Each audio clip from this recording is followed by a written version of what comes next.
You're listening to another episode of You Heard It Said with Jesse and Tim, a production of Jubilee Studios. Welcome to another episode of You Heard It Said. Today is a Guestisode, and like always, we are brought to you in part by Dubby. As he reaches into the can of Dubby. I need a dry scoop because I need it fast. Dude, that's what you are crazy. I'm trying to think if there's anything I need to say before. Have you done this before? Scoop this. Dry scoop it? Yeah. Oh, yeah. He's a pro. I don't dry scoop every time. I wouldn't even say it's regular. Have you? You already said before we did this, you don't do I have strictures more on my caffeine intake. Yeah, and that's wise. I need to cut back, but you're a coffee drinker, though. I love part of your morning I ritual. have my morning coffee. Down the hatch. All right. So far, so good. I know we're supposed to. I was waiting for the cough. You get a little bit down the windpipe. That looks like a problem to me. As soon as you're just going for the powder. Oh, hey, there's worse stuff. Did you know it's jitterless? That's true. It's jitterless, but it'll give you a kick. And I'll tell you, kids at home, don't be dry scooping anything, but it'll kick you faster. So classic. I might youth director move. Hey, there's this movie out there. Don't watch it, but here's where you can stream it. Don't try this at home. All right, kids, watch this dry scoop. Yeah. Yeah. Well. Yeah, so what's guest? So you've already heard our guest. Yeah. You may know him. If you do, you love him. You may know him as Mr. K. Mr. K. I don't. Does anybody call you Special K? Not without consequence. No, that's fair. My apologies, sir. I think in elementary school, they called me Special K. That was my name on the basketball court, actually. Oh yeah. Okay. Yeah. And I was known for my hook shot. Yeah, I feel like Special K and his hook shot. I feel like Special K is not really a thing anymore. Is that Derrick Rose? No, it's Michael Cornelis with the hook shot. That's Special K. That's Special K. Oh corn dog. Corn dog. I realized I haven't really talked to you since our trip, which was I don't know, a week ago. Yeah, it was a good time. It was incredible. I'm ready to do it again. Absolutely. I've forgotten the pain. I've forgotten the suffering, and all that's left is the romantic vistas. Yes. I thought you were talking about childbirth. Sorry. It is like childbirth. That's what I think. Backpacking is like childbirth. Yeah. It hurts so bad, and then once you're done, you're like, you forget the pain. You're like, that was just beautiful. And there's a new person, and the new person is you. Yeah. We actually that you're exploring with. Yeah. Yeah. It's true. You're all born again. Yeah. Interesting. Yeah. Okay. Yeah. Hey, we actually saw. So Tim and I were in Three Rivers, and I didn't realize this. We were at Randall's Ranch. That's what it's called. That's what on the sign, it's just called Randall's Ranch. We don't know anybody that named it. Yeah, we haven't. I don't understand what I'm supposed to say or not say, but we were there with some fellow listeners of the podcast. And to keep it vague, I guess one of them is not a minor, so we can say his name. Two. Casey Yeah. I don't know Grant. Does Casey even listen to the podcast, though? He does now. So. But we were on the north side of the Kauai River, and you could see Sawtooth. I didn't know you could see Sawtooth from like the very beginning of the foothills of Three Rivers. Do you know you can see it from down here? That's what I've heard. Case says you can see it from. No, it's not you hear. Have you not looked? I've never seen it. See it I've never had it pointed. I've never had it pointed out to me. That's the problem. I looked and I saw. No, I look at it every morning. Like especially if I go for a run, I'll like stop, and I will look at Sawtooth, and I think to myself, I walked on top of you. That's where I wish I lived on the east side because it's a lot clearer from where you both has a beautiful live. View. Yeah. I can see. I'm a little jealous. From my front door, if I'm looking over the right parts of my neighborhood, I can see some peaks. I can't see it as clear as your space. Oh, I can see it clear as day. Yeah. Like, I mean, on a clear day in the winter, especially. But we had a really good angle, like from where we were looking at it, where like you could see the other peaks kind of up in there, And anyways, right. I'd never noticed Sawtooth until we did that hike, and now I can see it again. It's very hard to miss. I grew up though too with my dad every morning going over. He'd Right. always point it every time. Yes, But there's Sawtooth, Michael. There's Sawtooth. Yeah, it sounds about right. Did he teach you like all the peaks that are throughout that ridge, or was like Sawtooth a special? Yeah, he one? likes to point them out. Yeah, because I don't know. Like I know the names of some of them. Yesterday we were debating which one was Homer's nose. Oh yeah. I don't know them by looking at them, except for Ask Sawtooth. David Bothoff about Homer's nose sometime. Well, see, we had his son with us. Oh, okay. And it was like my dad always points it out, but I can never remember which one. I think I've heard that story. It's just kind of a bulb. It's a big rounded out Nose. David Bothoff, the way I look at Sawtooth every morning, he looks at Homer's nose every morning, and finally he literally with like a bushwhacker like went out there like I'm gonna go because there's no trail to it. There's not? Oh. I don't think so. I didn't know that. Okay. And so ask him about his Okay. attempt at Homer's nose. His attempt. Deal. Does he make it? Does he make it? Maybe we'll have to have him on the pod to tell us the story. Story time with David Bottoff. Beautiful. Down. Yeah. Well. Oh, cool. So Jesse, do you want to prompt we can, why is Mr. K here? Yeah. I mean, honestly, it was that trip where it's like, dude, we gotta have Mr. K on at some point. I mean, we said that before. I was going to trip. joke about insisting you guys call me Mr. K. And now I'm weirded out. But I know. I default because we have students watching. Like we had Shaylee on.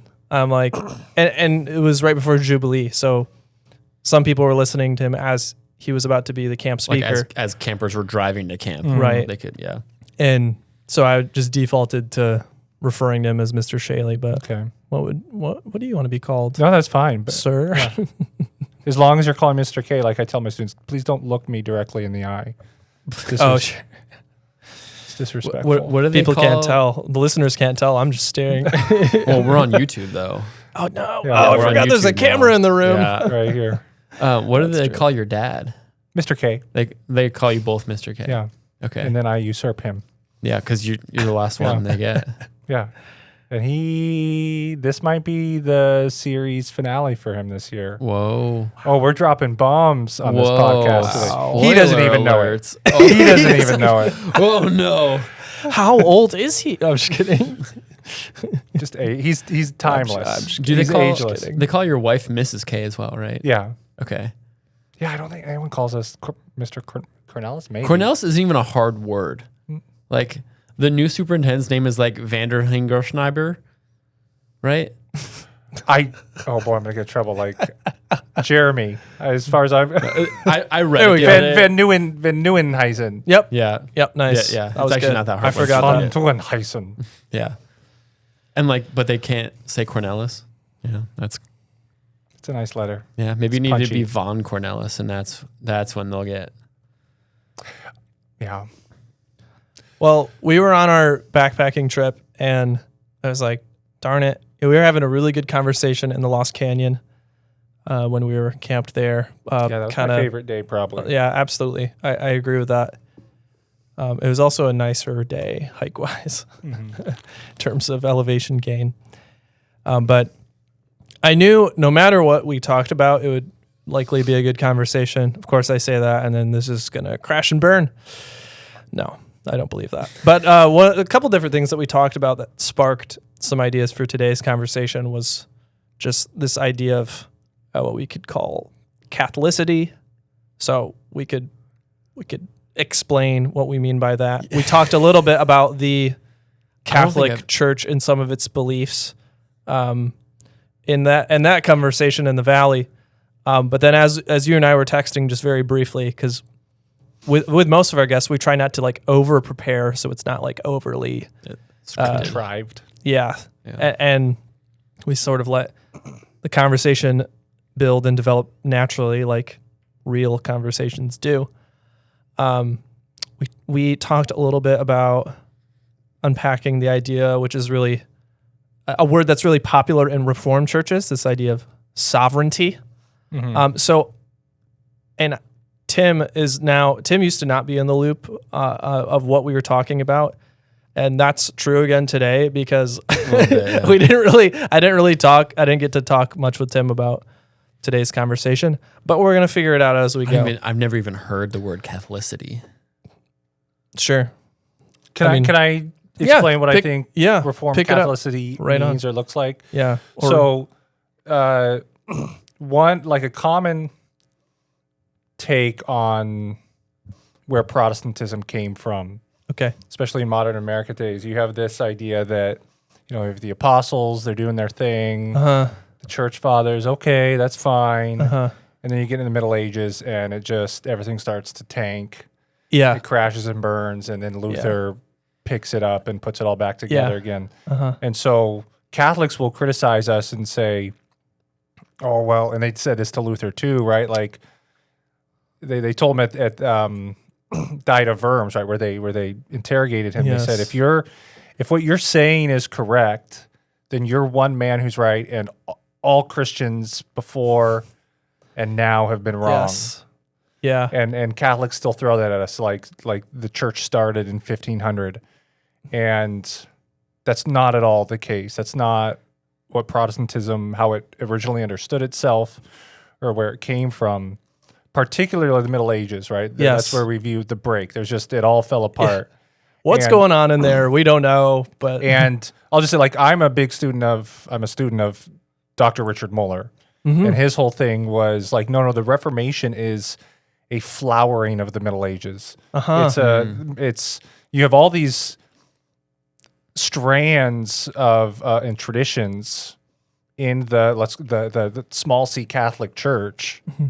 And you see that even in Roman Catholicism, you have these various orders and traditions, and they disagree with each other.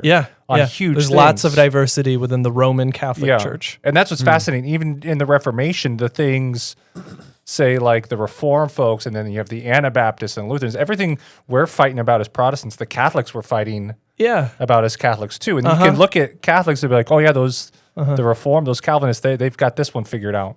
Yeah. But so that, we cut ourselves off from this tradition we have, which is the tradition of, I'm my students will know I'm a huge fan of Thomas Aquinas. Sure. Like, that's our guy too. Yeah. Kind of like Augustine. Everyone claims Augustine, right? Yeah. You're Protestant, you're Catholic. Yes. Yeah. We love Augustine. We these medieval. But he was Catholic, yes. Yeah. Luther being an Augustinian monk. Yeah. You know, like, and much of Protestantism, like, sort of nodding or tipping the hat towards Augustine. Yeah. Who was in the 400s. Correct me if I'm wrong. Yeah, okay. 300 to 400s. Luther did not like Thomas Aquinas, though. Yes, that's very true. And neither does Nathan Shaley. And that's why we fight. Well, that's why he's not on this episode. That's why he's not here. Yeah, he wasn't invited. And part of that is, right, Council of Trent, which was sort of a reaction to the Reformation. Correct me if I'm wrong here. But it really gave primacy to Aquinas and his whole theology. And so it was kind of Aquinas versus Luther. Which one are you going to pick? Who's your theologian? But when you look at the Reform, let's say the Roman Catholics who became reformers, most of them are Augustinians and Thomists. Sure. It's natural. Because, Thomas is a continuation of Thomas as in followers of Thomas Aquinas. Right. But so, the point being, to be reformed, like, the medieval traditions are our traditions. Yes. The church fathers are our fathers. And again, when you go back to the actual reformers and you read them, they're citing those guys all the time. Yeah. All the time. It's weird. It's like the Roman Catholics, like, make these accusations towards us, like, oh, you didn't exist until Luther, and you know nothing before Luther. And then for some reason we bought into their criticism of us, it feels like. Can I hover on this point? And this has to do with exactly everything you've just been saying. So not long, when was this? Last Thursday, Tim sent me a reel on Instagram. I can show it to you. Some Catholic young boy, his name's Catholic Sam. And Is that really the account? He goes, y'all, okay, sorry, not y'all. You really think Jesus said, I'm going to start my church, let them be wrong for 1,500 years, and then Mr. Martin Luther is going to fix it all. It makes my head explode. I know. Yeah. This is such a common take. I don't know if I know you've seen this, Tim. Yeah. I don't know how much you're on like Instagram and get plagued with awful Catholics and on Instagram hilarious right reels. now. Yeah. Oh man. Catholicism, like popular Catholicism for like young men, has become so popular, and I see this take all the time, and that's why I want to hover on this point so people like really get it, because it's easy for some Protestants to slip into this thinking that like you were saying, the Middle Ages they're the Dark Ages, right? Nothing was really happening. Yeah, I don't like that term. And then exactly, that was neither coined by the folks of the Enlightenment. Exactly. Not the deists and others of the Enlightenment. But like, what's very important to just like hammer home for people's and many Protestants who maybe don't belong to a more long-standing Protestant denomination, so that has roots in the Reformation, Luther, Calvin, Zwingli, others, the Anabaptists, is that some people do believe this lie that, the church was dead and then it was revived by Luther and a couple others. Or just that it was wrong for that long. That truly like that Catholic kid is trying to argue that we think. Yes. Some people think that they were like, oh no, well the Catholic Church was just messing up. Or, you know, they kind of say like, well, you know, we read in the Bible about the early church, but once the Bible kind of ends, that's when they got messed up, and that's when we had to come in and save the church. You sound like a Mormon, right? Like that's it's very popular belief of many Christian cults. Yeah, that's crazy. It was like it was awakened at Pentecost. Yeah. Then it died. People usually blame Constantine. They'll say the 300s. Sure. Yeah. The church died because it became Roman, or something like that, right? Yeah. So I'm so glad we started here. Which this is a big point. I think that's a really good point to say that that take sounds very Mormon. I want to say on record, Michael, Mr. K, you said you sound very Mormon. He meant that take. I'm not. You don't associate? I don't associate. You're a person Mr. Joseph Smith? Suspicion now. Right? No, but like you're right. Like if you think people think that way, if you think that someone is genuinely like, oh well, the church has been wrong since 300 AD. And we came in and fixed it. Of course, you're going to think like this kid on social media that's like, no, that's insane. You're wrong. Yeah. Right. Like, well, and again, like I don't think so much of Protestantism has done an abysmal job of being Catholic, right? We say in the creed, we believe in one holy Catholic church. Yeah. So for me as a Christian, in terms of like, I think about this, what are the necessities of where I worship, where I go to church? And one of those is I have to go to a church that I feel is tapped into Catholicity. You know, so obviously, again, as a Reformed person, it's got to be Scripture's got to be first, and the pulpit's got to be primary. But let's define Catholicity then, or being Catholic with a capital C. However you want to lay that out. I mean, if we have Pastor Joel, we have Pastor Austin here. In Visalia, California, in 2025, if that's my only input, Christian input on Christian doctrine, like how arbitrary is that, right? Because if I were to say like, oh, the only Christian teacher that I receive instruction from is an Ethiopian from 1272. You're like, who's that guy? Why that's absurd? Yeah. It's too particular. Right? Yeah. Yeah. Well, it's the same situation if I'm just listening to one or two guys in 2025 from Little Visalia, California. Like, no, you've got to be listening to voices from all times, all places from Orthodoxy. Yeah. All times, all places. I like that because some people think of Catholic as like just universal. Yeah. But as one professor at my beloved Bible college once said, like, right, all times, like including those who are already dead are part of the Catholic capital C church. Roman Catholic is what's kind of a funny term. It's a little bit of a oxymoron, right? Yeah.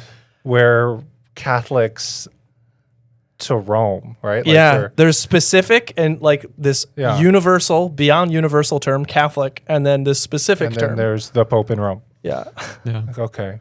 Are Yeah. there?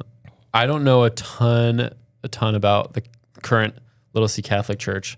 Roman Catholics are the biggest group of them. Yeah. Yeah. Yes. Because I think- but there's yeah. others, right? There's non-Roman Catholics.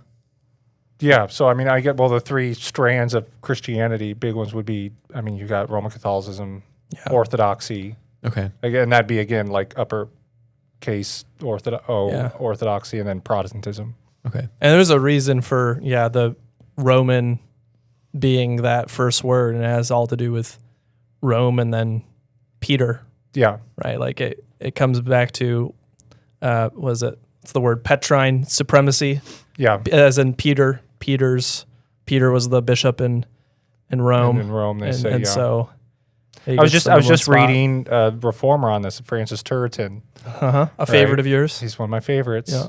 And again, there are these misconceptions, and this is one of my pet peeves too. That the differences that we as Reformed folks have with Roman Catholic Christians, some of them get lost, and in some ways we're closer to them than we realize. Like, okay, so like for instance, Yeah. if you were to ask, like Francis Turretin, this big time Reformed thinker, he's a really good representation of like what is standard Reformed theology. And if you ask him, like, do you believe in Petrine primacy? He'd be like, it depends on what you mean by that. So he would say, and I think the Reformers say, like, Peter had a sort of primacy. Yeah. And you see that in the Gospels. He's kind of the leader of the class. He sets the tone. He's first to answer. But He's then part of the inner hub. He's Yeah. with James and John as sort of the close three. But it wasn't. They would say he did not have an official authority over, like this monarchical authority over the other apostles. Sure. And again, just look to Scripture. It's like that those words Christ speaks to him. I give you authority to loose and to bind. Yeah, the keys to the kingdom. Well, he says that to all the other apostles too. In John, like I give you authority to. Yeah. And then you go to Acts 15, the Jerusalem Council. It's James who kind of. Yep. He's the leader in He's the Jerusalem. one that throws the heaviest weight around. Before Peter's even in Rome. Yeah. It's like Jerusalem's where it began. So even there, it's like, yeah. no, I don't argue. Like, yeah, I think Peter was one of the significant, I would say, like, Petrine primacy. Yeah. Primacy versus But that's not a papacy. supremacy. Yeah, Or that's a maybe good way is to that put the it. distinction? Yeah. Yeah. Yeah, and that's good. I think there's a lot of things that get lost in the details of like sort of what was like classical Protestantism in its day, Luther, Calvin, the Scholastics, Turretin. Like they're a lot more nuanced on these things like Mary. Like we were talking about Mary, and we don't have to do this deep dive, but as an example of Roman Catholics have obviously elevated her to a very high position.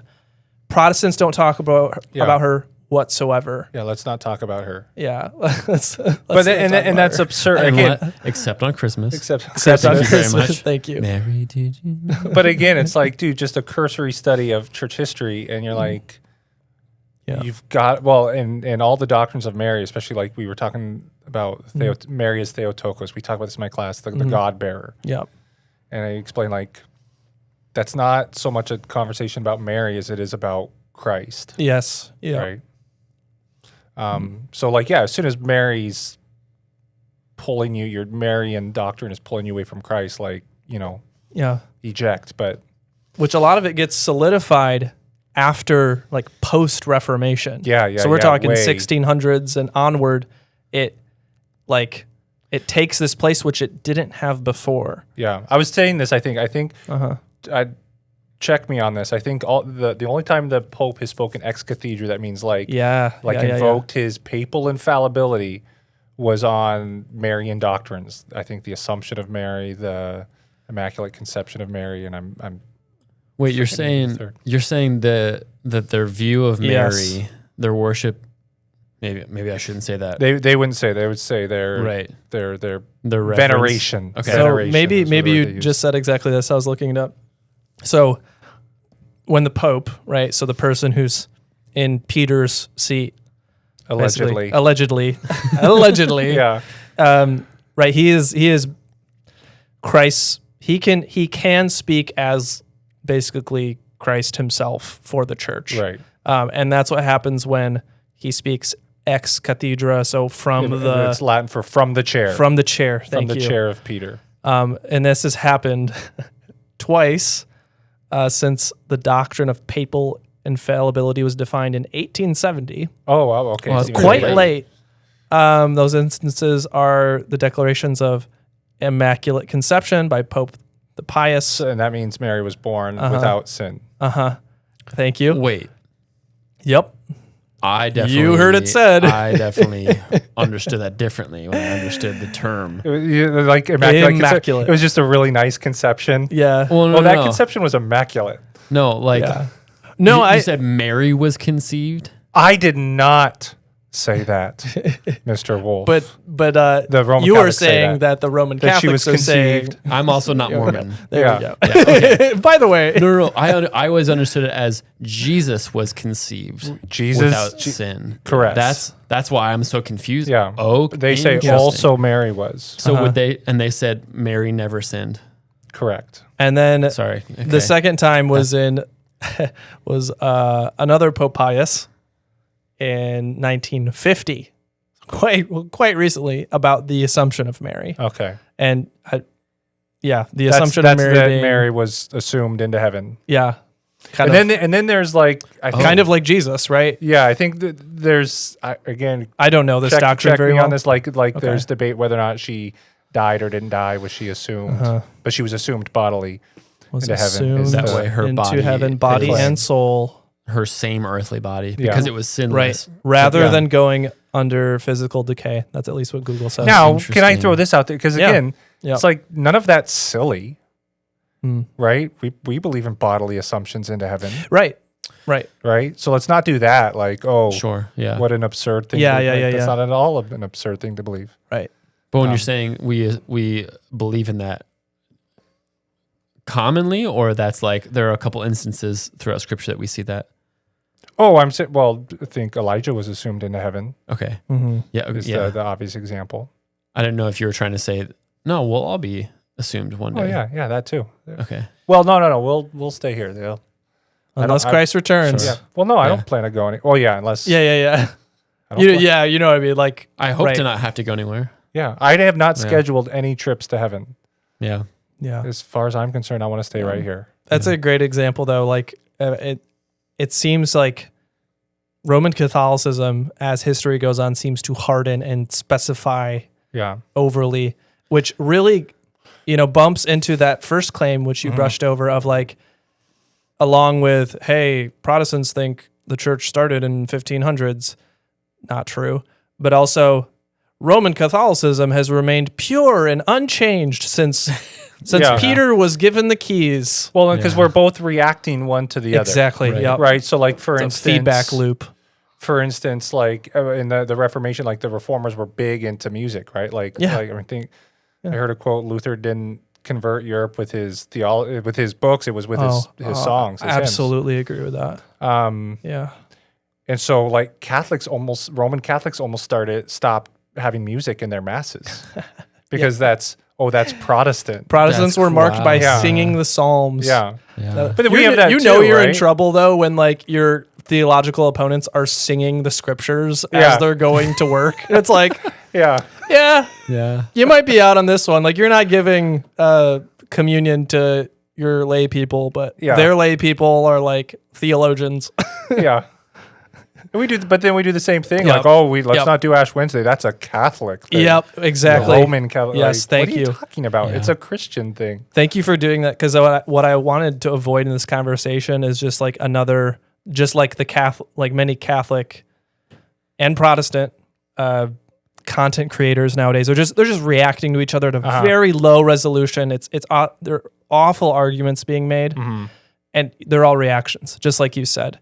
And it's important to make sure that we don't overcorrect or don't just have a reactionary theology. Well, in this, okay, so and I always say this: what I love about being Reformed is where in this broader Christian tradition, this Catholicity, where we're kind of perched between, let's call it radical Protestantism in the Reformation. That's the Anabaptist. Today, that'd be Baptist, random action verb church. Yeah.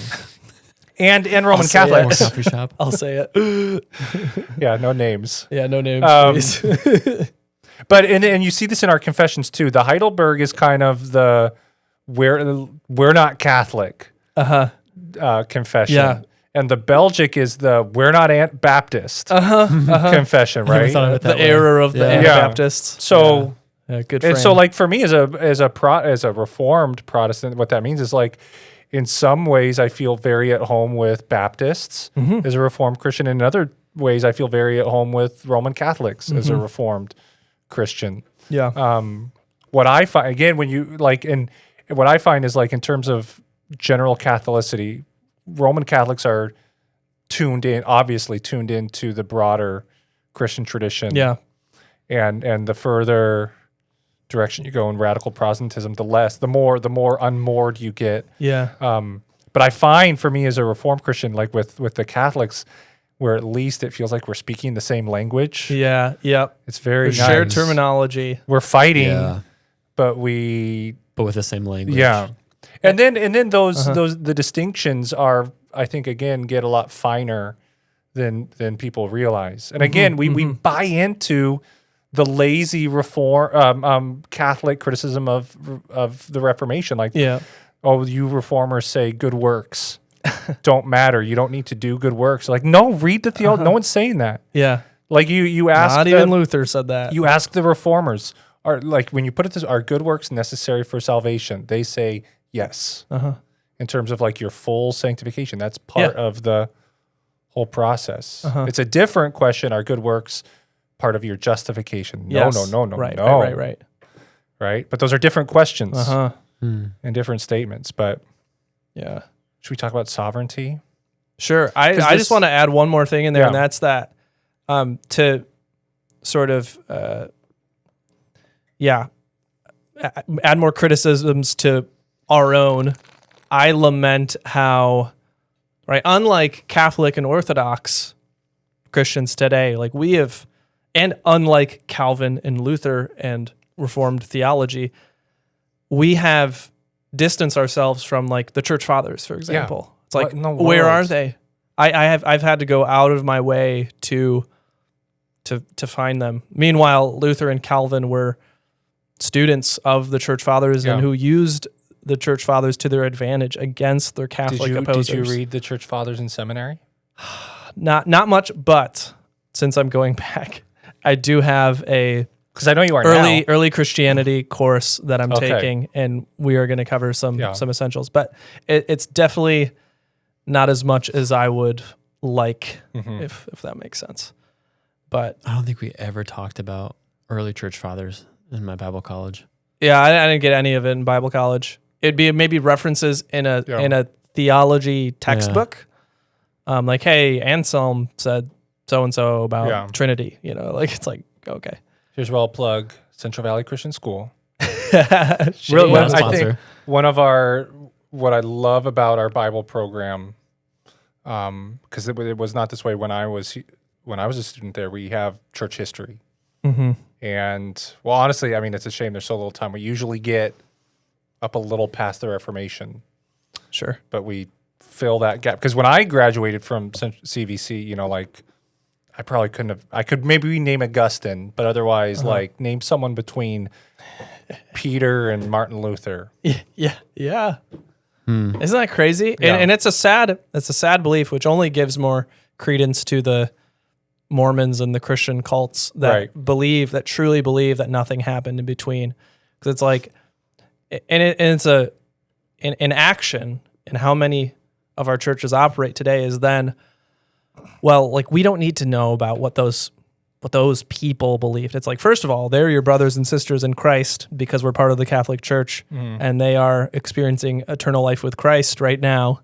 And we should love them and respect them and hear their wisdom for ourselves today. Like, we should glean that. They are aptly named our fathers. Yes. Or even when I teach like Ignatius, right? One of the And you should honor your father and your mothers. I tell him, like, this is a student of Peter.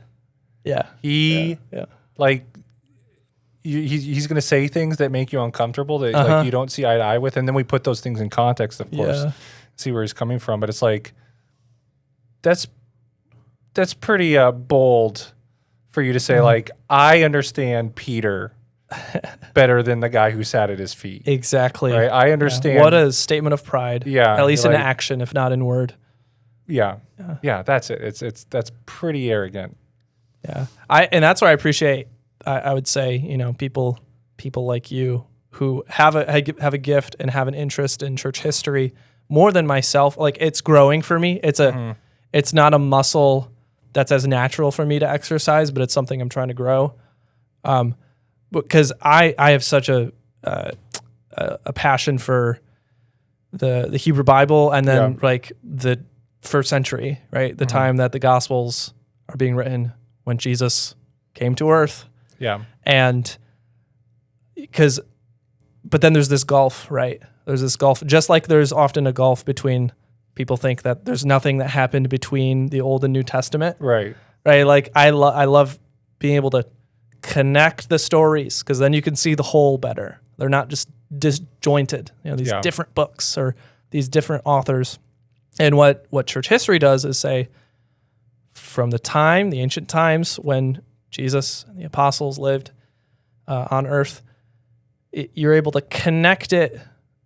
Like, you get to see this chain, this family that's been growing and this, what we call, what's been called apostolic succession, how this story gets transferred over time. And then you get to see, this is all one big story. Yeah. This is one big family. And the curtain doesn't close at the end of Acts. Right. Yeah, it's supposed to launch you forward. Yeah. It literally doesn't, there's no, the end. Uh-huh. Yeah, great point. Yeah. So here, maybe we can segue to sovereignty. Yeah, sounds good. Because I think what happens then when we unmoor, we disconnect from the larger Catholic tradition is our doctrines, our teachings get overly simplified and then maybe dangerous. So, I don't know. I'm curious to hear from you, like, because this is more of a sense I get. Like, we in our Reformed circles, this word sovereign, the sovereignty of God gets thrown out all the time. Let's hone in on that a second. Which means, and it's yes, God's in control. God's in control. But my sense is we've kind of disconnected that from this broader, again, let's call it this Catholic larger doctrine of God. The omnipotence, eternality, immutability, the simplicity of God is so essential, right? The idea that the truth that God doesn't have parts. Yes. And so that's to say, and so He is one. He's one. And even we name these attributes of God because we experience God in different ways, but really there's no real distinction, say, between God's power and God's knowledge. There's no real distinction between God's eternality and his unchangeableness. And so, but what happens when you lose sight of that, what it seems to me, I get this sense that we turn sovereignty and we make God, well, first of all, a being among beings. Sure. Which he's not, right? He says, hey, what's your name? Moses says, my name is being. My name is. I just am. Yeah, Dude. I'm the one who is. I am that I am. Oh my gosh, and the philosophers go nuts with that, and they should, and the theologians. So God's sovereignty or his power, there's no difference really between that and God's goodness. Yeah. And what, to pause on that, to hover on that, like what you're saying is often in Reformed circles, we just pick that one out and go, power. Oh, God's powerful. God's authority. Yeah. Like sovereign. That's like a kingly term. Yeah. Right. Like rulership, authority. And I sense sometimes then it turns into like, well, there's just this hierarchy. See, because we don't say God is most powerful, right? We say God is all powerful. Yeah. And I feel like when we divorce sovereignty from the rest of these, we make God most powerful. And gosh, you could go into the philosophy of this that comes from like Nietzsche and stuff, like, the will to power and all this. Oh, that we make God the most powerful being. And so, well, you better do what he says because he's the most powerful. Which is very home within pagan religions. He's right? sovereign. Why listen to Zeus? Yeah. Well, he conquered his father and he became the sovereign god. He's like, the most in other words, just the powerful. most powerful god. Yeah. So listen to him. It's like, oh, Sacrifice no, to him. no. Yeah. No, there's no distinction between God's goodness is his power. Yeah. His power is goodness. Uh-huh. And I think you see that too. Then and that isn't that the whole teaching that like Christ's power there's no distinction then either there between the mercy of God and the power of God. Mm-hmm. The mercy is the power. Yes. If I can go Tolkien here for a second, right? Oh. Like that's the whole point. Like Sauron, when he knows Middle Earth has the ring. He knows his enemies have the ring. Yeah. And he's sniffing out, looking everywhere for the ring of these rings of power. Yep. Right? That they're going to use it against me in the traditional way. Uh-huh. And they're this just show of force. Uh-huh. He never sees it coming. That we'll send the smallest, most insignificant little creature, just like half naked, to march into Mount Doom, and throw the power away. I don't want it. Yep. And isn't that to offer up his life? Yeah, isn't that the Christ story? To go up the hill and offer up his life as a ransom for many. Yeah. The cross was a show of power. You're trying to tell me that the Lord of the Rings is an analogy of You're gospel? trying to tell me that Tolkien was a Christian? No, I'm just kidding. Just kidding. He was. He was So a Catholic, good. by the way. Yeah. To shout out some awesome Catholics. Yeah. Roman Catholic. I'm obsessed. Oh, I wanted to add. So God is, has to do with your name, which is Michael. Yeah, Michael. Mikael Elohim, who is like God. Yeah. Apparently not even Michael, who's one of the highest angels. It's a rhetorical question. It's not. Because you go into like the Christian shops and they have the cards with your name meaning, and I always get it, and it would say Michael means one who is like the Lord. Oh, people. Oh, really? Yeah. No. It's People, a rhetorical question. Right. Who's People like would say that. Who's like the Lord? Not Michael. Exactly. Right? Not the archangel Michael saying, "Not me. Not me. Not me." And I'm higher above even the other spiritual beings. Yeah. Yeah. As a kid though, did you love that card because you thought like, Yeah. I'm one who is like God. God. You should give Micah Rip a hard time. I tell him like Yeah. his name is my name, just incomplete. Yeah. Micha. Well, Who's like I want to know. I was wondering about this the other day because I was thinking about both your names because you both have the word "who is like" in your name, Mika. But then Micah is a shortened form of Mika Yahu, right? The prophet Micah, his name, which is just swap out God for Yahweh, but then somehow we just shortened it. I want to call him Mika Yahu, do it. just Yahoo for sure. I will be doing that. Do it. Yeah. What's the translation of Mika Yah? It's like who is Yeah, like Yahoo Yah, is and a then way of like what's who? It's a form of God's of the divine name. Okay. So it's just who is like Yahweh, Okay. essentially. Yeah. What does Jesse mean? Yeshai means something to lexicons, dictionaries aren't exactly clear, but it's something like Yahweh exists. Okay. I love namings. I ask students all the time what their names mean, but I ask it in a way I'm like, oh, that sounded rude. I'll be like, don't tell me your name. And I'll say, what kind of name is that? I just literally mean like, where is it from? tell me more. What's its the origin? etymology? What does it mean? Yeah. I always have a fascination with names as well. And I sometimes you find that there are ironies in people's names. And the biblical authors are very keen on that. Like, hey, this guy named Rebel Nimrod is kind of a rebel. Yeah. And that's why that's his name.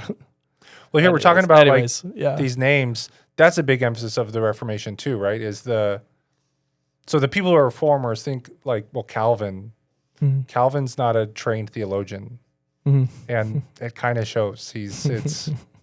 Whoa, are you trying to dunk on Calvin right now? So I'm gonna shout out Richard Moeller again, who's like maybe the premier Calvin scholar in the world. Yeah. And I took his course on Calvin with him, and he sits down and he reads this. He opened the course, this effusive praise of Calvin, the greatest theologian of all time, and he gets people in the class are like nodding along, and he's like, this is nonsense.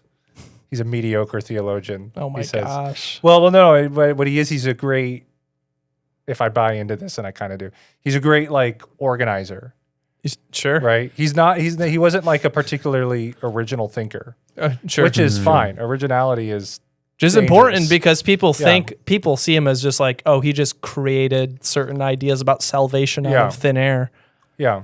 And the institutes prove that. Anyway. It's such an organized and like, oh my goodness, elaborate book. So in our Reformed tradition too, you have the phrase "semper reformanda." Yes. Always reforming. Yeah, the popular phrase. And people they take it to mean like, oh, we're always evolving, always changing. Yeah, progressing towards something. Yeah, silence. Talk less. Don't silence. It's no. We're supposed to be reforming backwards. Yeah, back to the theology of retrieval, as some would put it. And that's what Calvin's great at. His greatest achievement is his commentaries. I heard one scholar give a talk, and he's like, if you want to know what Barth thinks about Romans, read Barth's commentary on Rome. If or what did he say? If you want to understand Barth's theology, read his commentary on Romans. And other guys, he says, if you want to know what Paul's theology is, read Calvin's commentary on Romans. Yeah. That's what he was incredible. He was a linguist. Right, and so that's what the reformers were all about, getting back to. That's what I appreciate. He knows his Hebrew quite well. Yeah, and it shows. Yeah, unlike many commentators today. Let's go back to the Greek. Let's go back to the Hebrew. But then they were also let's go back to the fathers, the church fathers. I'm glad. This is another great point, which kind of ties in with the greater theme of this conversation: retrieval. It's going back. It's not inventing. It's not innovating. Sometimes it's repackaging, right? Because like cultures change, languages change. In a 6th century Swiss or Dutch or you name it context, like scriptures need to be translated, ideas need to be re-explained, just like they always do. They need to be today. But the move is always let's go back and try and get to the source. Meanwhile, ironically, the theme of as far as I can tell with Roman Catholicism at the time, you tell me if I'm wrong, they are sounding more like French Catholicism I'm thinking of. Begins to sound like French philosophical skepticism of the day, which is basically like, how can we trust anything that, any information that we're perceiving? Like, how can we trust any of our senses? The Catholic Church. Like the Catholic Church is the authority, believe the authority, then you'll know what to think and believe. And it's like, no, that's of the day. That's not timeless. Yeah. It's not Catholic. Well, okay, here's a hot take. Oh, that's what we're all about, Michael. That's what we're all about. I think I think because the Christian Reform, are you hitting it? Like, are you about to turn my mic off? No, your slider slid down. I'm pulling you back up. I thought you were going to do a reaction. No. Like, poosh. No. Okay, sorry. I think one thing that's gone on or is happening in our Dutch Reformed tradition and the controversies we've had, especially out of, say, East Grand Rapids, is whoop, whoop. It turns out, sponsor. I think, not a sponsor of this pod. Yeah, okay. I was born there, so kind of. Anyways. I wonder if really the glue of our denomination has been an ethnic glue. We're Dutch, right? And so you have this attitude like to be reformed is to grow up with be born with a peppermint in your mouth, like. Is that what it has to be a Wilhelmina? And yeah. and then as we're like, well, no, let's. be more multicultural. Like, yeah, cool. Yep. And as the Dutchness evaporated, it feels like, oh, maybe there wasn't anything else. Right? And so you get this, I mean, you see this. Yeah, who are we outside of that when that's gone? Not this synod, but the synod before. So like, you know, again, like people on the in-crowd will know Alvin Plantinga. You know the name Alvin Plantinga. Related to I'm not Neil Dutch, I don't know. Neil Plantinga. Oh, see? Exactly. Yeah. Neil Plantinga wrote the devotional that we're doing as a staff. Yeah. Oh, okay. Oh, So sure. yeah. related. Oh, to you that. don't know? Yeah. No, I'm one of the ethnicities that they brought in.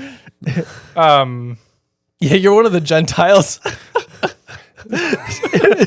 Grafted in. Grafted We're in. grafted in growing. Yeah, that's right. But okay, so Alvin Plantinga, right? Like he's like connected. He's this Dutch philosopher guy. We love him. He's got a lot of ideas that are not reformed. Yep. And this, and 2 synods but he's ago, I think I Dutch. probably told you this. Yes, this is Some a Hispanic man stands up at the synod and says, "I'm more reformed than Alvin Plantinga," and there was an audible gasp. What do you mean?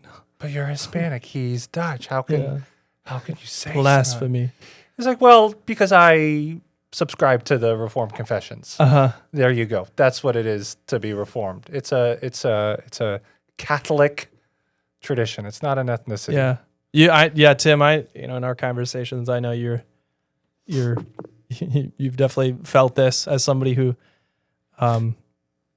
is not Dutch and did not grow up in like a Dutch pocket. Because even though like I'm Dutch and I don't have very many ties, like familial ties into the denomination. I do, if you got to like dig back a little ways. I guess my uncle is a CRC pastor, so there's that. But it hasn't like won me any awards or favors or anything. But like I'm still an insider, even though I feel like an outsider. Yeah. Like, but even more so for you, like I'm sure you've observed the Dutchness and how that is maybe something that isn't very Catholic, capital C Catholic about us. It was, yeah. I mean, one of the things that I noticed about Visalia, and this is not like a shining remark, so I apologize if this gets us canceled. When I moved here, though, we were, so I came from Pennsylvania. I was not attending a Reformed church because there weren't any that I was aware of. I went to a Reformed college. That's where I came into the Reformed understanding of things, and kind of didn't even realize how much it shaped my theology. But when I came here, I was like, dude, why does this church not look like the town? Like, why does this congregation not look like everyone I see walking on the streets? Like, and when you're inside here, some people think that the largest population of Visalia or Tulare County is Dutch people. Oh, sure. And that's wildly untrue. But it's because we have this tight community, that which is good and bad. Absolutely. Yeah. I love it here. I've been here for 8 years. I have no plan on leaving. Right. Like it's, I mean, it's a common story. Like, cause I think what happened after the war, a lot of the Dutch immigrated to Canada, to the United States. And then naturally you kind of hunker down with the people that speak your language, people that, and so then that culture becomes a little bit of a life raft for you in your new world. And that's like, you got Chinatown, you got like, you got, the Germans did it, the Irish do it, you got these different sections of town. Which, but I think people rag on us a lot for that. Like we're just a bunch of Dutch people meeting together. Yeah. Everyone does that, right? There are Hispanic churches, there are Black churches, right. There are churches that look all the same, even though that's not their community. It's not an us problem. Yeah. And you've pointed this out to me, which was very helpful, which is that for some of our families, like their neighbors, their actual neighbors are here. They're here at church, and they're also Dutch, right? Because like they're not in Visalia proper, down like closer to downtown. Yeah. And like, so we can't, you can't blame somebody for like, hey, why aren't you driving into town more, like just to Right. Yeah. just to like make our church more Yeah. No, diverse. They're inviting know? their neighbors. They Like, just happen to be other Dutch Like farmers. I came from the church I was baptized into, CRC in downtown Grand Rapids, multi-ethnic church. That's because the community that it was planted into was multi-ethnic to the nth degree, right? Like there's a lot of, I think a lot of, especially like white churches, predominantly white churches are like, I feel bad we're not diverse and we need to we need more other people to be. What are you, a Christian college's marketing team? Exactly. It's so common, but it's like, no, you should look like the community that you're in. And that's why you're what you noticed in your college days was like, it's such a scathing critique because it's like, yeah, your church should look like the community that's around you. And right, we nuanced it a little bit here in our case. With, Sure. But I'm okay, pointing but towards also the farms. Yeah. the Reformed churches here started Central Valley Christian School, and that's a Right. school that serves the Christian Church of Visalia. Yes. Right, and that's what I love about teaching there. Is, I mean, I'll just say this: I teach. I don't know if this will get me points or get me in trouble. On the one hand, I teach very clearly from a Reformed, and I'd even say Catholic perspective. Yeah. Small C Catholic. Yeah, as we've been perspective. talking about. And then at the same time, I wouldn't say I'm on like some warpath to make everyone in my classroom Reformed. Sure. Yeah. I ask all the time, a student will ask a question like, well, where do you worship, right? I want to know what's your tradition, what tradition are you coming from? So I can dialogue with that tradition. But that school, that environment that really is a huge adhesive for the Christian community in Visalia, like, yeah, our church put that together. And that's a pretty gnarly thing. A point or a scripture to tie in with that I appreciate, like kind of like you said, when I teach things, especially to students who aren't from a Reformed background, like I'm not trying to convert them to Reformed Christianity. I'm going to speak with a Reformed accent, so to speak. But there is something that I appreciate about like people rag on denominational differences, and rightly so. It looks like the church is hyper divided. But also there's an element of like diversity is a slippery term, but like let's go for it, right? That's beautiful. Like we appreciate things that are manifold, that aren't just one thing uniform. Yeah. A garden, right, is a good example. You have lots of different colors. Right. Ephesians 3:10 talks about the manifold wisdom of God that's made known in the church. That word, I think it's polypoikilos, which is like, multifaceted, which I love that term because I think that's, at the end of the day, the global church. That's true. You have all these, I love my Greek Orthodox brothers and sisters. I love elements of Roman Catholicism and like some of the people, the theologians that have come out of Roman Catholicism, the people who follow Jesus faithfully. And I could say that about so many other denominations. I have a little bit of Baptist roots, and like the striving for evangelism. Man, when you, like Billy Graham, I could sit back and get all critical, like, oh, I don't agree with Billy Graham on this. Or even maybe how he went about evangelism. Yeah. I could nuance those things, but it's like, thank God for Billy Graham and his true, genuine passion for evangelizing and spreading the gospel. And I think that's a very Catholic, capital C, vision of looking at of the church. At Calvin Seminary, I had such an idyllic experience in my MTS program. Like my besties, my crew was me and only one other Reform guy, one Dutch Reform guy, John Maidendorp VI. He now has a son, John Maidendorp VII. Oh that's the longest run I've ever heard of. Yeah, let it roll. No more. Can't have any more after 7. He's perfect. He's complete.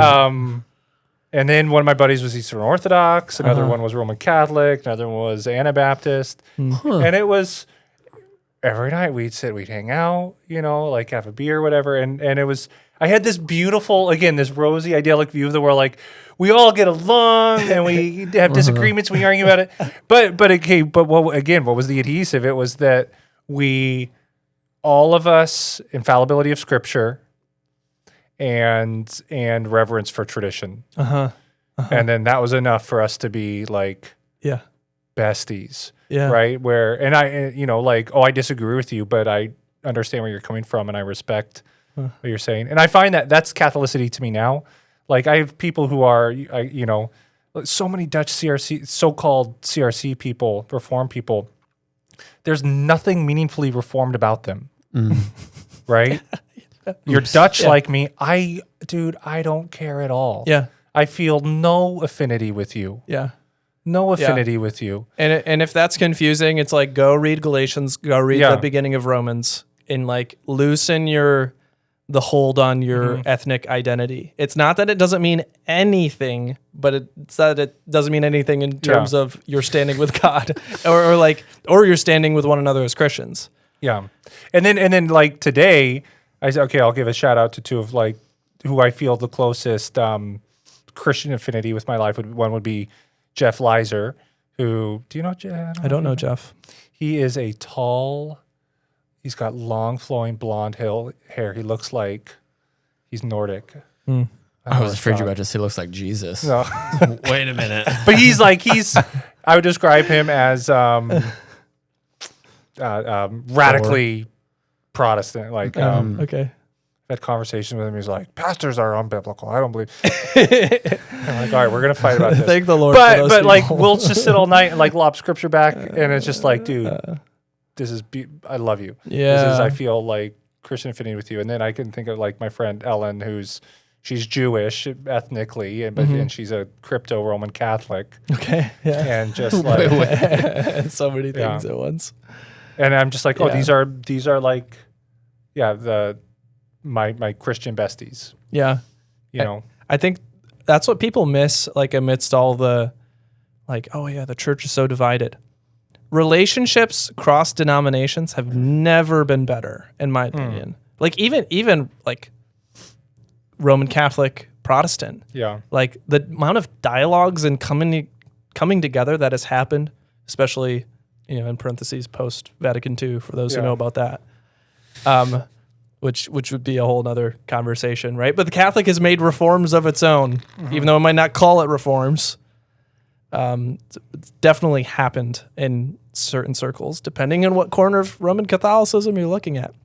But the whole, whether it's Dutch, whether you're, what other denominations could we? Yeah, German Lutherans, Well, as far as Reformed goes, like you got the... Were you just trying to throw out German because I'm German? No, I'm just thinking of... Yeah. You've got the Presbyterian British Isles. British, yeah. Because right, this is really common. Yeah. Because of the gospel, the church, it's always part of a locale. It's always part of a local culture. Yeah, and it's going to look particular in that place, but it has to be couched within the Catholic. It was Semitic. Yeah, then it was Semitic. Greco-Roman. And now you have people who are like, European. oh, like the gospel isn't. I don't follow Jesus. I follow Yeshua. And it's like, I was like, oh, because you use Jesus' Aramaic name, or Hebrew name, depending on, right? Like you'd better read the text to me like in Aramaic, or shut up and call him Jesus. Honestly, man, there are people who are like. That's another common thing. But the gospel was specific. It was brought into a specific culture, a specific time, and it flourished out of that. And whether it's the Dutch Calvinist thing, the whatever it is, or the Roman Catholic thing, it's not in the problem with Roman Catholicism is not its like universality. It's that it was too tied to Latin Christianity. Right. In this claim to be universal, and I think of back to Trent, the Council of Trent, the Latin Vulgate, right? So Jerome's Latin translation of the Bible became the authoritative right? Text. The Bible, Yeah. right? The Bible, not a translation, the Bible for the church. And that was the problem. It's particularity. And then you have Latin Mass, and in other countries people don't know Latin. It's like, how am I supposed to understand what's going on? How did this happen? Like, it was first, everything was put into Latin because everyone spoke Latin. Yeah. It made all the sense. Because of the Roman That's why they Empire. called it the Latin Vulgate. It was common. Vulgar means common. Let's put this in the common tongue of anyone. And then it turned into this archaic elite. Exclusive, Even the priests didn't know what they were mumbling. And the reformers were like, hey, remember that time we put it into the language of the people, i.e. Latin at that time? Yeah. Let's do that again. Except this time it's German and French and all the what different have you. European and other dialects. Yeah, it's like, how did that happen? But it's also a shame that we lost the Latin tongue too. Sure. And that's why you're here. That was the yeah. I'm gonna make the. I was gonna say this as a complete joke. Nope. But there's something about that too, right? That I feel Tim, like I really want to say. I got a mute button. Make the church Latin again. Where's my bleep button? Where's my bleep button? What do you think of this? Like, I got rid of the bleep button. Again, with the Catholicity thing, I think there is something to. There's this paradox that like the church is yours, you inherit it, but there should be an expectation like this thing is alien to me a little bit, right? Like, you open up the Bible, this ancient Semitic text, like you expect to just understand that as a 21st century American, like. And I don't know. Again, the Catholicity thing, I feel less interested in making. I don't know. Like the seeker friendly thing. You're right. It's like, you should. If I go to a Buddhist temple, I'm expecting to not have much idea what's going on. Yeah, you're encountering a mystery of some sort. So why would someone come today to a Christian church and be off put by like I didn't understand it? Like, why would you suspect to understand it? It's alien to you. Well, I mean, the disciples of Jesus say that a lot. Yeah, I think that's very much. We've talked about this before. It's because as Americans, we assume that like we have a Christian understanding baseline because Christianity is the religion of America. In case you didn't know, Christianity is an American thing, right? So I understand the culture. You know that, right? Right. Yeah. America invented. My brother spent the summer in China and had to explain to so many Chinese people. They genuinely thought in China that Jesus was an American. Oh, so sad. Well, how would they? Right. Yeah. And like there are Americans who probably think that too. Yeah. And like, so those kinds of people walk in and they're like, wait, well, how is this? I don't understand these words. Yeah. No clue. Why, what a, No clue. I'm brushing shoulders with a lot of teenagers now that are totally unchurched. And like they know just about zero about the Bible and Christianity. And it's like, there's it's not strange at all. Like we live in a pretty post-Christian society. hot take. Yeah. You heard it said. We should have a hot take button. What? I don't know what What's it gonna would be I don't know like? what it would do, but I fully agree. I mean, I think we see that. Should we call them hot Takis and have a segment brought to you by Takis? Sponsorship pending. Now I'm picturing like a Tom Haverford, like hot Takis. yeah. Okay. Let's Catholic though. Bring it back. Okay. I don't know what. Why do I care about the Catholic Church? Small C, like just the universal church. No, just the big Oh, one. you're talking about the Roman Yeah. Catholic Church. Yeah, why do I care about the Roman Catholic Church? Because I grew up non-denominational, which I like to say is Baptist. We took out the name Baptist. Yeah, Baptist Light. Right. And so like I definitely grew up with like Catholics aren't Christians. Yeah. Like I was that's wondering if this would come up. That's a different religion, right? They worship Mary and Jesus. Yeah. But you can't do both. Basically like idolatry, therefore it's not Christianity. Yeah, Type right. of logic. but Yeah. but very much like so we didn't talk about church fathers in college, but my professors were very much like, I love Catholics. You should learn what Catholicism is because there's a lot of good stuff. And I was like, okay, but you should teach me because you're my professor. Yeah. That's what I'm paying to go to school for. I think on the one hand, because so my experience of Catholicism is more in books, and then the friends I Sure, have yeah. who are Catholics are very like exceptionally educated, Mine are well-educated not. Roman Catholics, right? Yeah. And then you have Sorry, these James, like okay, so for instance, one time I was doing like a language school in Guatemala, and it was a week of one-on-one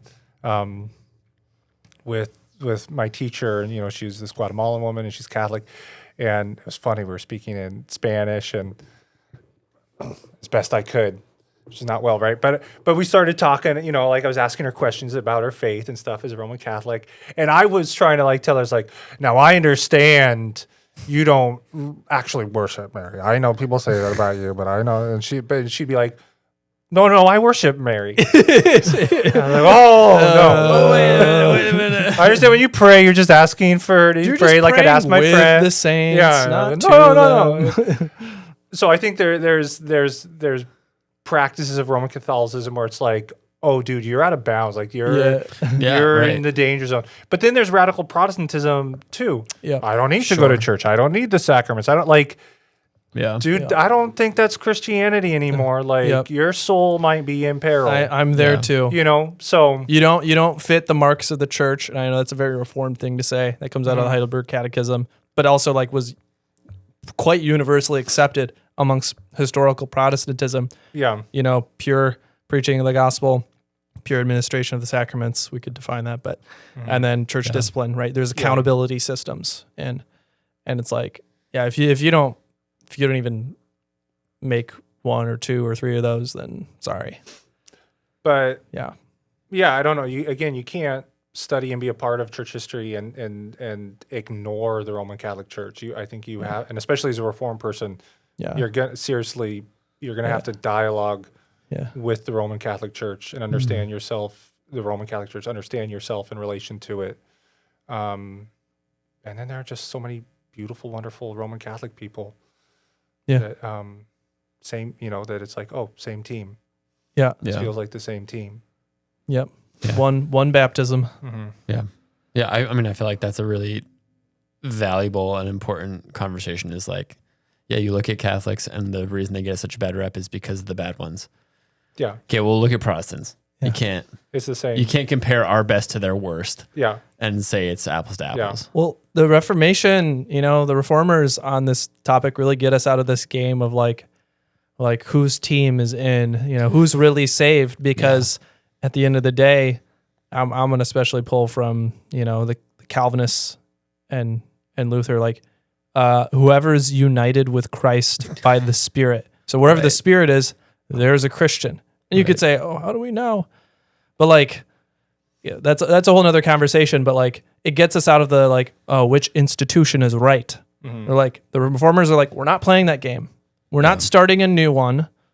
We're bringing it back to the heart of the gospel, which is, Christ, came, died for us, united himself to us, gave us his Spirit. And that's where the new creation is happening. That's where the church is. And reformers call this like the invisible church. Yeah. Well, it gets complicated too with like, it's a different question for teachers and preachers and priests and things. But like, people, your so-called laity, like practicing Catholics and you're practicing Protestants, like so many of them. Okay, so this is something I struggle with. Like, so in Roman Catholicism, they teach an implicit faith, and by that they mean like you say, I believe what the church believes. Sure. Right. And the reformers were like, that's not good enough. Like, I want you to understand when you say the Nicene Creed, the Apostles' Creed. Like, you need to understand what you're saying. And there, of course, we're right about that. But I think there is something to an idea of implicit faith where Well, I think of our own students. I'm grading their tests and their essays, right? Like, most of them do not understand the Holy Trinity. You're like, oh, what you wrote, this is heresy. Oops. Oh, your description of salvation of Christ, like, oh, this is very heretical. Yeah. But that doesn't make that kid a heretic. Right. Just like you Right? can nitpick like Origen or other Yeah. church fathers who are like, oh, that wasn't spot on with the later Nicene, 'Cause, yeah. orthodoxy. Oh, well, Like, you're united to you're not Christ. in. You're united to Christ, right? Yeah. The first big Christian heresy is Gnosticism. You're saved by Yeah. your understanding. No. Your knowledge, your So gnosis. I guess my point is like you could have, even if you said like, well, no, the theology of Catholicism is like disqualifyingly incorrect. You still have the issue like, okay, the people practicing it, Yeah. you're like, is your trust in Jesus? Right. Yeah. Yeah. Which I'm going to go back to Turretin. Like my favorite thing in Turretin when he argues about justification with the Roman Catholics, right? The question is, what makes God smile at us? What makes him look at you and say, you and I are on good terms? And Turretin, when he argues with even like these are cardinals and stuff. Yeah. Knowledgeable dudes. Yeah, they'll say in theory it is the good works that are through my regeneration through the grace of Christ, my good works are an element of God smiling at me, justifying me. But they'll say you're right, Turretin, because Turretin's like, yeah, fine, like we can argue about this in theory, but at the end of the day you have to stand up before God and like plead for yourself. And what are you going to plead? He's like, and he says, I'm going to just plead Christ.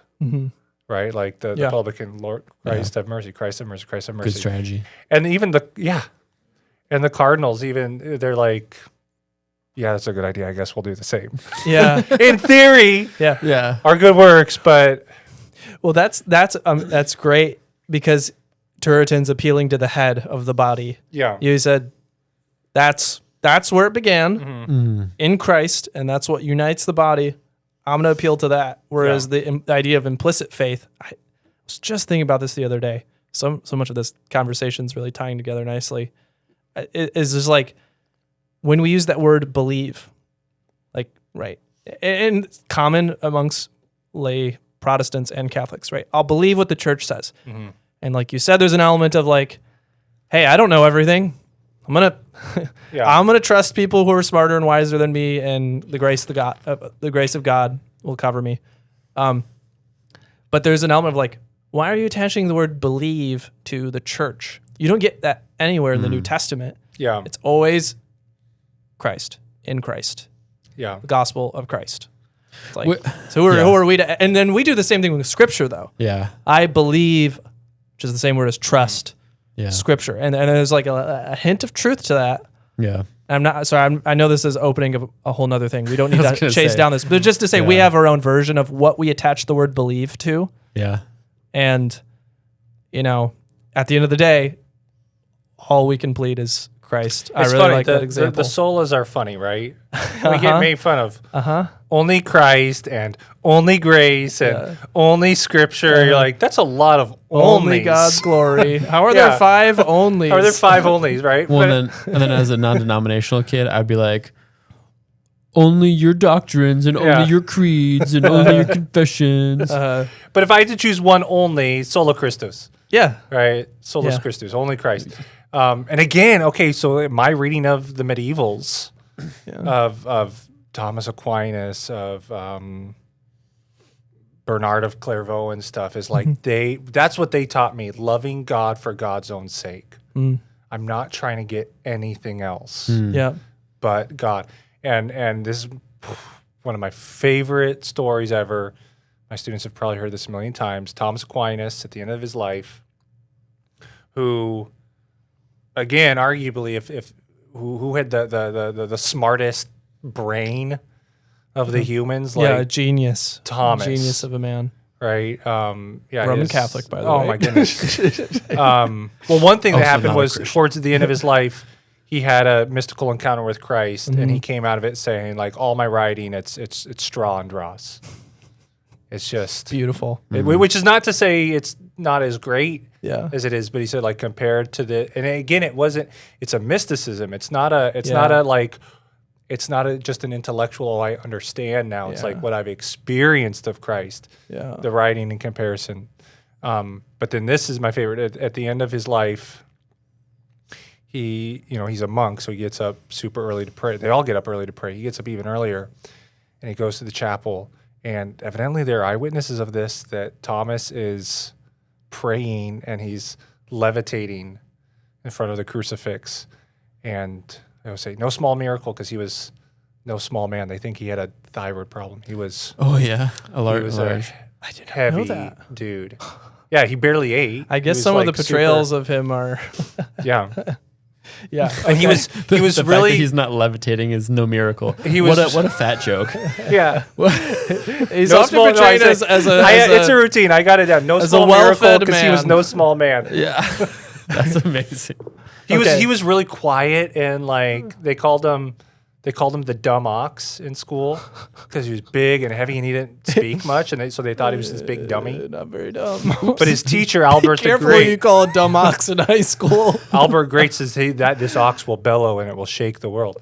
Anyways, okay, so he's levitating before the crucifix. Like, this is at the very end of his life. He's sickly, he's unwell, and Christ speaks to him from the cross and says, "Thomas, you've labored well for me. And what will you have for your reward?" And Thomas says, "Just you." Mm-hmm. Or he says, "Non nisi te, Domine." Nothing if not you. It's like, yes, that's it. That's Thomas it. was a sola That's Christus at the end of the day. Solus Christus. What's Solus Yeah. Christus but that? What I a don't- I that- don't that's want- a great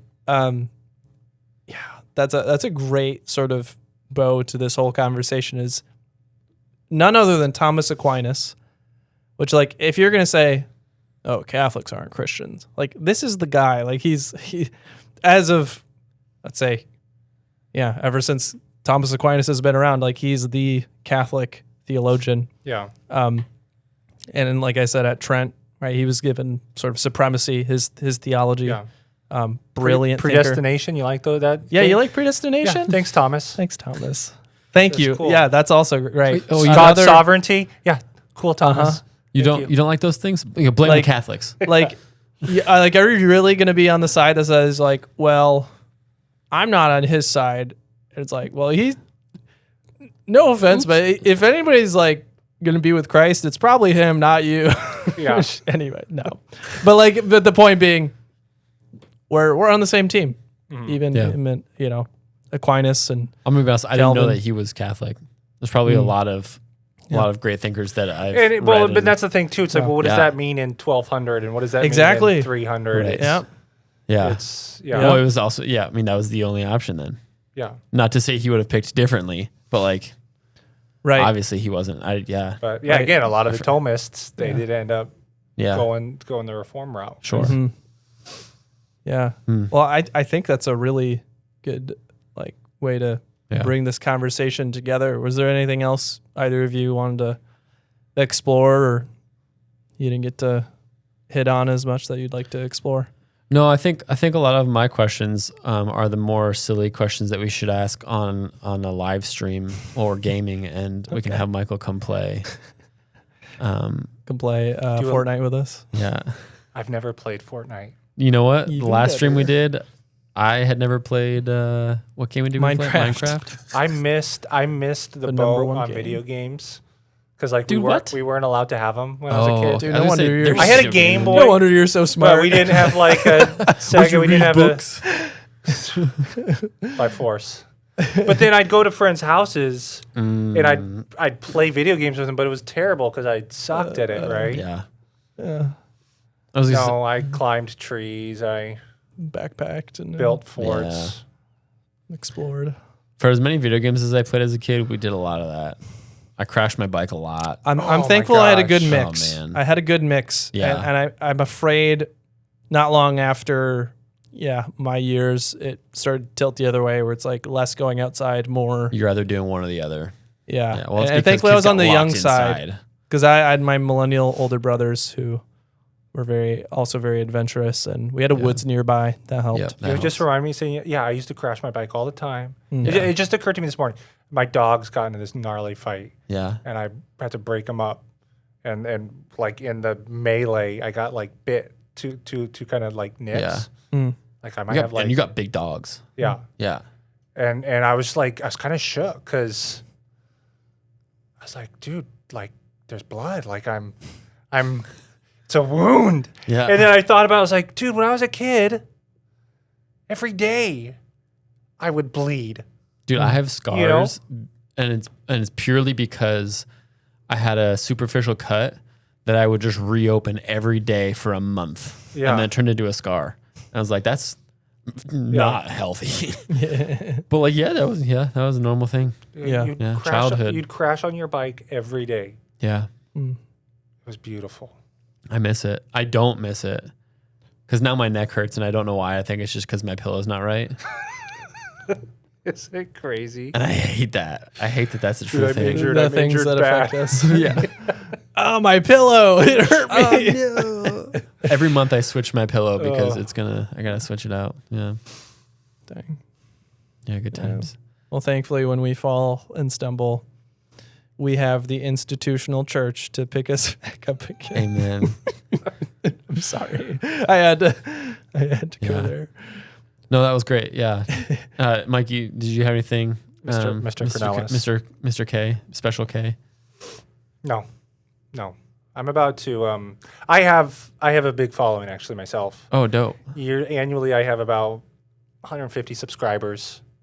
You tune in a couple And times. they pay. They pay big. Yeah. They pay big. I'm actually getting ready to pay. Yeah. I mostly do live shows Yeah, you do in-person streams. in person. How much live extra do I have to pay to ensure that you're still there when Jonathan goes through the ranks? Ooh. Well, if you're going your Some dad's investments. course, we don't have to. Yeah. Don't wager on that. Yeah, bet. We're you're okay. you're the new Mr. K. You have to stay there until you retire. He's going into his 40th year at CVC. You got I'm some going time. into my 11th. Okay, we're good. Yeah, we're set. So Okay. You gotta get cracking on your last Pinky- couple kids though, because Working on it. Okay, Pinky promised though that you're gonna. I don't You're gonna see myself going anywhere. Okay, good. All right, deal. Okay. I'll take All right. that. The roots are down. It's on record. my kids started already, so I think I'm safe. Will you will you youth pastor Georgia? Deal. All right. Let's make a deal. I actually don't know if I will, because I don't know how I feel about youth You're gonna have pastoring her my at own camp. children. Okay, you're gonna have her at camp though. You can youth pastor your own children. Why not? I don't know. I just don't know how I feel about it. I've And seen I it done have well. time. I have wasn't. time. Well, what does that mean? You would stop I wasn't being the sure youth about pastor? it, but I've seen it done Yeah, well. Yeah, take on a different role. Oh. Mm. I wouldn't be like, oh, for these 6 years, I'm gonna. No, just like take on maybe like a family role. Ooh, that's a good cake. Now that I think, because my youth pastor was Scott Elgersma, Sure. Yeah. Mm. the goat. Yeah. Lots of stories. I mean, we'll see, but We'll see. He looks. you're young. I'm I not. don't know, I'm you're not not- trying to. You're I'm not even in the conversation I'm not trying yet. to one up Scott. I got a lot of respect for Scott. We'll let But his I reputation guess stand. he did. I don't think he was done by the time his kids were in Yeah. youth group. I think. I mean, I've been doing this for 8 years. Yeah. Been at it for a minute, and I don't think. I mean, I don't have plans to leave. My plan is to just move more and more and more So- into camp. I feel like when we say that, it sounds like a threat. Yeah. I'm not leaving. I'm not leaving. We're not going anywhere. You have to take. Yeah, unfortunately, this is being recorded now, so Yeah. we can't. That's a verbal commitment. Yeah. I guess a question I had for you, just to pop at you before we end this podcast, is what's been taking up your, let's say, intellectual space in your brain? What have you been thinking about in terms of whether that's like as a teacher, stuff you're teaching about in school, things you're excited for this semester, this upcoming semester? That's a good question. I read in terms of like intellectual stuff. Like I read Rise and Rise and Triumph of the Modern Rise Self. and Triumph of the Modern Self by Carl Trueman this summer. Good book. Oh, just What'd you say it was called? phenomenal. Rise and Triumph of the Modern Self. It's kind of his explanation of like, he talks expressive individualism, our sense of ourself, like what makes me a person, what defines me as a person. And today, obviously, we've got like this bizarre result we've gotten is like people root their sense of self in their sexual identity and you know all the LGBTQ stuff. But he kind of just traces out. He's like, this isn't just a sexual revolution thing from the 1960s. This goes back to the 1500s, and it's just it's incredible. Yeah, and he shows how like we've all fallen prey to a lot of these ways of thinking. the best So book that, like- of 2021 that I read was that book. Yeah, it's so good. And then you have a book recommendation for me that I forgot we were talking. Oh, I do.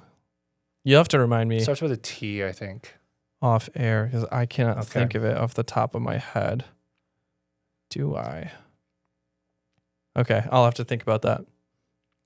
Good deal. Yeah, gosh, I don't know. I'm excited to saddle up and do church history and Old Testament again. Sweet. You know what? Those It's, are I've taught, on the one hand, I feel weird about it. I've taught the same 2 courses. This will be year 11.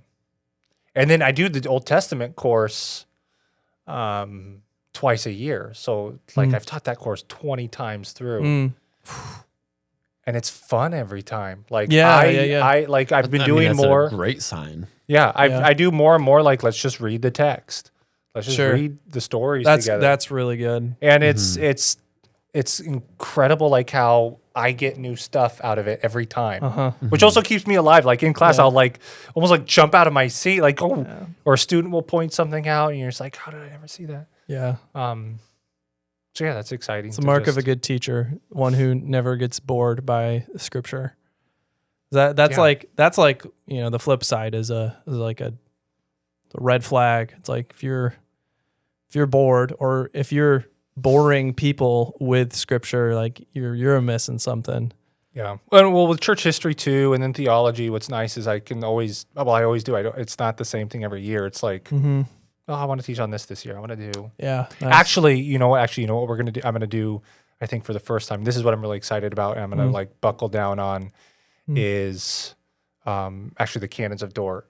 Oh, And sweet. The 5 points and I sounded like such a predestination stuff. nerd just I've like explaining never- to that. I've never formally taught like a unit on predestination. Okay. Because I don't know how to do it. Like, I'm like, how would I do this that will edify them and not, maybe scandalize and confuse people? Yeah. Yeah. Or just frustrate That's the an kids art. who are. That's an But art. evidently, like the juniors that are coming in, they're all asking questions about it. Yeah. So it's like, all right. So I've never done the canons of Dort actually in church history, but I think we'll either cover it in church history or I'll do like a whole unit in the theology section on it. It's going to be so much fun. I'm excited to hear more about that because I hadn't really done an in-depth study of the canons of Dort until I was teaching it for our adult Sunday school class, and it was along with the Belgic Confession and the Heidelberg Catechism. That was very fruitful, more than I expected. Because like Canons of Dort is my favorite of the 3 yeah, okay, forms of unity. It is so good. It's phenomenal. Right on, man. So that's where I'm Right going to on. be. Cool. I'm going to be in the Canons of Dort. Cool. Nice. Well, keep us posted. Yeah. All right. This was a really good conversation. I really enjoyed this. This was good. And it's no surprise because I've had good conversations with you, Mikey. It was Mr. K. Mid for me. It was mid. Yeah. Yeah. Like a 6 out of 10. Yeah. Upper mid. No, yeah. All right. We enjoyed it. Yeah, Let's thank just you. cut it. No, this was. If you made it this far, thanks But I feel for like this listening. is. Sorry. You get a special discount code to the merch store. Use promo code Jubilee at checkout on w.gg.com. 10% off at checkout. How long do we go for? Oh, that was an hour and 35 minutes. Nice. Yeah. Oh, that's pretty good. Yeah. That's pretty good. That's Yeah. solid. You were about to say something Yeah. before I hit Oh, I the was close gonna button. This feels like all our conversations, really. Yeah. We're all done? Oh, no, we have to do the, gotta I do gotta the push this button outro. first. Are we still recording? Yeah. Yeah. We Oh, gotta do the I gotta push outro. this button before we can. Can I push it? Oh, yes. Yeah. Nice. Thanks for listening. We'll talk to you guys later. Love you, Ma. This has been an episode of You Heard It Said, a podcast of Jubilee Studios. Make sure to like and subscribe to stay up to date with new episodes to come, and share this pod with your friends. Thanks for listening.